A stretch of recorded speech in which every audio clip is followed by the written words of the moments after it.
जय श्री राम दोस्तों एंड जय हिंद दोस्तों आपकी जानकारी के लिए बता दूं, भारत ग्लोबल में एक भैया सर्वे हुआ, उसमें भारत अपनी जीडीपी में कौन कौन से सेक्टर कितने कितने कंट्रीब्यूट कर रहे हैं। तो एग्रीकल्चर 17.4% भैया कंट्रीब्यूट कर रहा है उसमें अपनी जीडीपी में।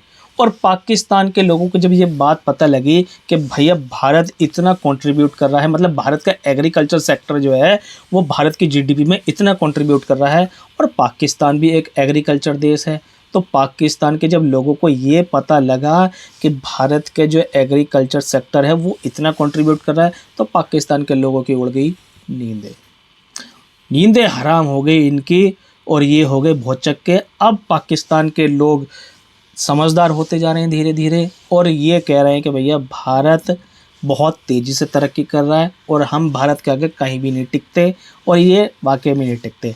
एक टाइम ऐसा था जब पाकिस्तान ऐसा देश था जो एक्सपोर्ट करता था, गंदम कहते हैं ये गेहूं को, तो गेहूं भी एक्सपोर्ट करता था, चावल भी एक्सपोर्ट करता था, और बहुत सारी चीज़ें एक्सपोर्ट करता था, कपड़े भी एक्सपोर्ट करता था। लेकिन आज के टाइम में जब से पाकिस्तान की स्थिति बिगड़ी इनकी वजह से ही है, तब से भैया पाकिस्तान किसी भी चीज़ को एक्सपोर्ट नहीं कर रहा है। शायद एक आधी चीज़ एक्सपोर्ट कर भी रहा हो, जैसे कि नमक हो गया। अब जो है पाकिस्तान और कुछ एक्सपोर्ट नहीं कर रहा है, और एक्सपोर्ट करता भी है तो क्या धांधलेबाजी करते हैं ये लोग, ऊपर रख देंगे अच्छा माल और नीचे रख देंगे अच्छा माल और बीच में बेकार माल। और जब ये बाहर कंट्री में अपना सामान बेचते हैं तो वहाँ से आ जाता है वापस, और पाकिस्तान की हो जाती है बेइज्जती। और ये बेइज्जती के काबिल इसीलिए हैं क्योंकि इनके कर्म कांड ऐसे हैं। ये हमेशा सोचते हैं कि भैया हम 2 नंबरी का काम सोचते हैं हमेशा, कि 2 नंबरी के काम करेंगे तो हम ज़्यादा पैसे बना लेंगे। लेकिन इन जाहिलों को पता नहीं कि लॉन्ग टर्म नहीं चलेगा 2 नंबरी का काम, और ये सारे 2 नंबरी करते हैं। अब एग्रीकल्चर में तो भारत का भैया आप लोगों को पता चल गया कि 17.4% एग्रीकल्चर भैया कंट्रीब्यूट करता है जीडीपी में, और पाकिस्तान के लोग कह रहे हैं अब भैया भारत बहुत आगे निकल चुका है, हम भारत से कंपैरिजन कर नहीं सकते। अब भारत जायंट किंग बन गया है, भारत से हम जंग लड़ने के लिए नहीं सोच सकते।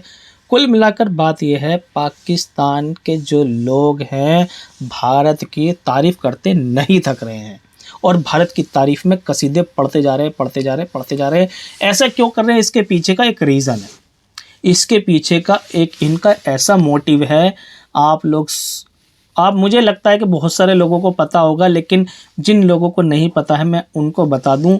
अब पाकिस्तान चाहता है कि भारत से किसी भी हाल में ट्रेड हो जाए, और भारत से ट्रेड हो जाएगी तो पाकिस्तान में जो इतना मौशी बहरान आया हुआ है, इतनी महंगाई आई हुई है, वो कम हो जाएगी। जितना इन्फ्लेशन आया हुआ है, जितना इकोनॉमिक क्राइसिस आया हुआ है, वो ठीक हो जाएगा। इस वजह से पाकिस्तान के लोग भारत के नज़रों में अच्छा बनने के लिए भारत की तारीफ़ करते नहीं थक रहे हैं, और दूसरे देशों में भी बोलते हैं। बाकायदा अपने देश में जो इनका जलसा पलसा होता है उसमें ये भारत की वीडियो चलाते हैं कि देखो भारत क्या बोलता है।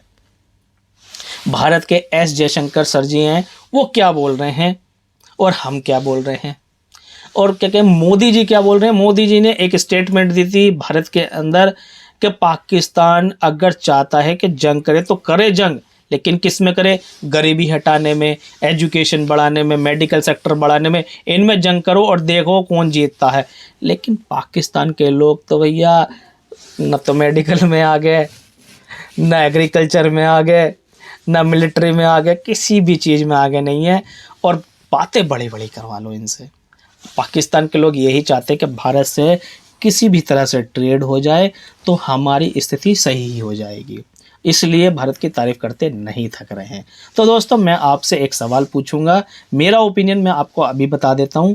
मैं तो नहीं चाहता कि पाकिस्तान से हमारे रिश्ते दोबारा से ऐसे हो जाए, क्योंकि फिर ये वही पीठ में छुरा घोंपने वाला काम करेंगे। लेकिन आप लोग क्या सोचते हैं, आप लोग प्लीज़ कमेंट में ज़रूर बताइए, और वीडियो को यार लाइक ज़रूर कर देना, और अपने दोस्तों में ज़रूर शेयर करना, और इस पेज को ज़रूर फॉलो कर लेना। चलिए नेक्स्ट वीडियो मिलेंगे, तब तक के लिए जय हिंद जय भारत।